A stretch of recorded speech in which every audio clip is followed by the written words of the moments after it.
For decades, the United States and Iran have been locked in a Cold War, a dangerous game fought not on open battlefields but in the shadows. It was a conflict of proxies, secret operations, and cyber attacks, a war where both sides could land a punch while pretending they weren't in a fight. Well, that era is over. The shadows have vanished, and the conflict is now out in the harsh light of day. In mid-2025, a series of shocking events shattered the fragile peace. Following devastating Israeli strikes on its nuclear program, Iran openly attacked Israeli targets, turning a long-simmering proxy war into a direct state-on-state military clash.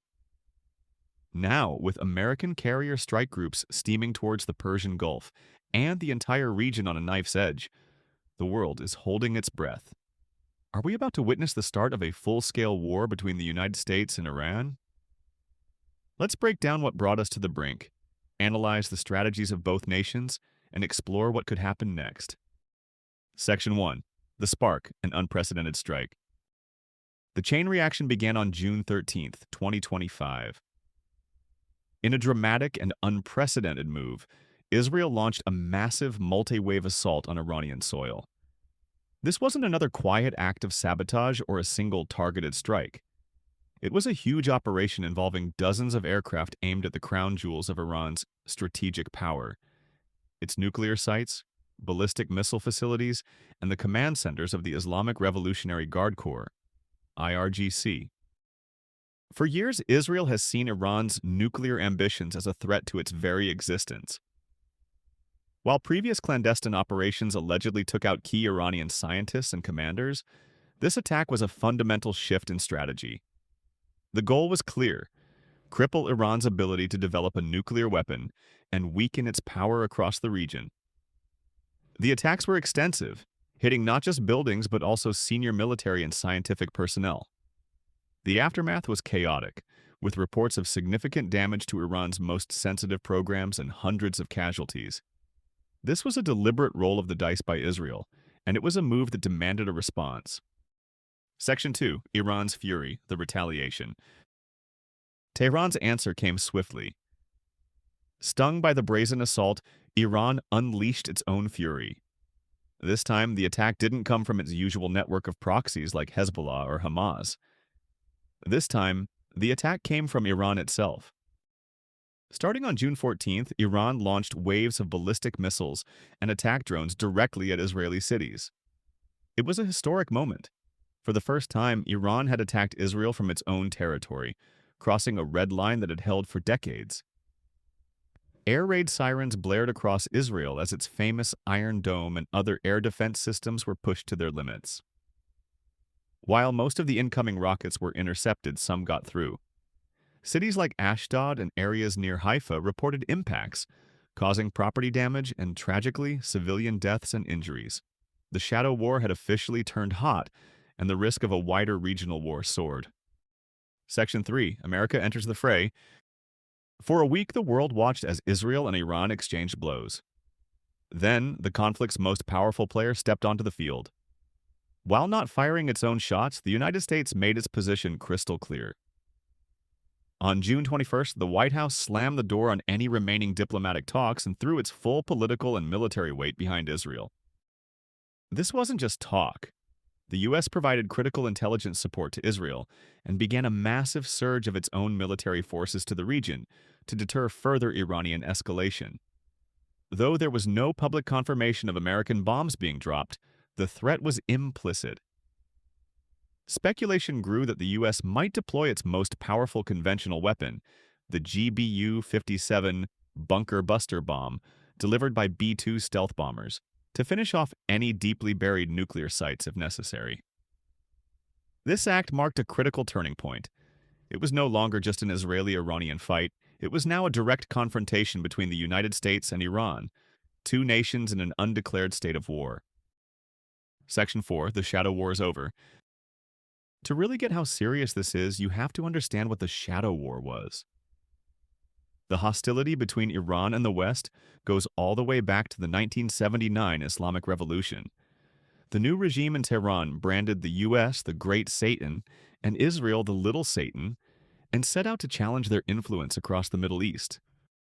Since Iran couldn't match America's conventional military might, it perfected the art of asymmetric warfare, using unconventional tools to hit its enemies where they were most vulnerable. This strategy was built on three pillars: its network of proxy forces like Hezbollah and the Houthis, its growing arsenal of ballistic missiles and drones, and its sophisticated cyber warfare capabilities. For decades, this is how the war was fought. Iran would arm its proxies to attack U.S. or Israeli interests, and in return, Israel would conduct assassinations of Iranian commanders or sabotage their facilities. It was a deadly game of chess played in the shadows, carefully balanced to avoid all-out war. The events of June 2025 threw that chessboard out the window. Israel's overt strikes, Iran's direct retaliation, and America's decisive entry into the crisis moved the conflict into the open. The old rules no longer apply.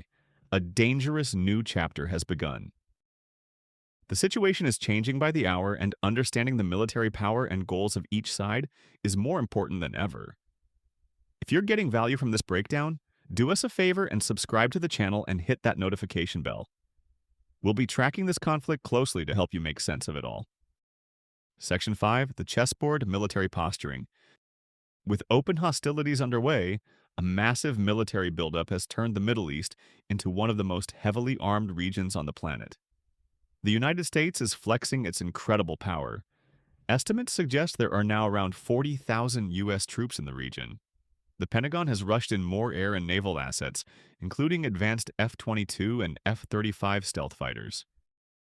Most importantly, U.S. naval power is converging on the area. The USS Nimitz carrier strike group is now in the Arabian Sea, joining the USS Carl Vinson strike group that was already there. That's two floating air bases within striking distance of Iran, each protected by a fleet of destroyers and cruisers armed with Tomahawk cruise missiles. This immense firepower is backed by a network of sprawling land bases in allied Gulf states like Qatar, Kuwait, and the UAE. But Iran is far from helpless. It has built its military specifically to counter America's strengths. Tehran knows it can't win a direct fight, so its goal is to make any conflict unbearably painful for Washington. Its strategy relies on its naval forces, which use swarms of small, fast attack boats and mini-submarines to harass and overwhelm larger warships in the narrow Persian Gulf. Its second pillar is its huge and increasingly advanced arsenal of ballistic and hypersonic missiles, the largest in the Middle East. Third, and maybe its most potent weapon, is its proxy network. The IRGC's Quds force can activate militias in Iraq, Syria, Lebanon, and Yemen, opening multiple fronts to attack U.S. and allied targets from all directions at once. Section 6, Analysis, the brink of all-out war. So, where does this all go from here? The threshold for more escalation is dangerously low. Diplomatic channels are completely dead. While Iran has not officially withdrawn from the Nuclear Non-Proliferation Treaty, NPT, it has halted cooperation with the International Atomic Energy Agency, IAEA, and hardliners in parliament are openly discussing leaving the treaty, which would end all international oversight of its nuclear program. The goals of each side are now in total opposition. The US and Israel want to permanently dismantle Iran's nuclear weapons potential. For Iran's leaders, the ultimate goal is survival. They see a nuclear weapon as the only real insurance policy against foreign intervention, a lesson they learned from watching what happened to leaders in Iraq and Libya. The recent strikes, far from scaring them off, may have convinced them that a nuclear deterrent is their only path to security. The effectiveness of the Israeli strikes is still up for debate. Israeli officials claim the attacks set back Iran's nuclear program by at least 18 to 24 months. However, some reports suggest that much of Iran's enriched uranium and many of its centrifuges and deeply buried facilities might have survived. Destroying buildings is one thing. Destroying knowledge is another thing entirely.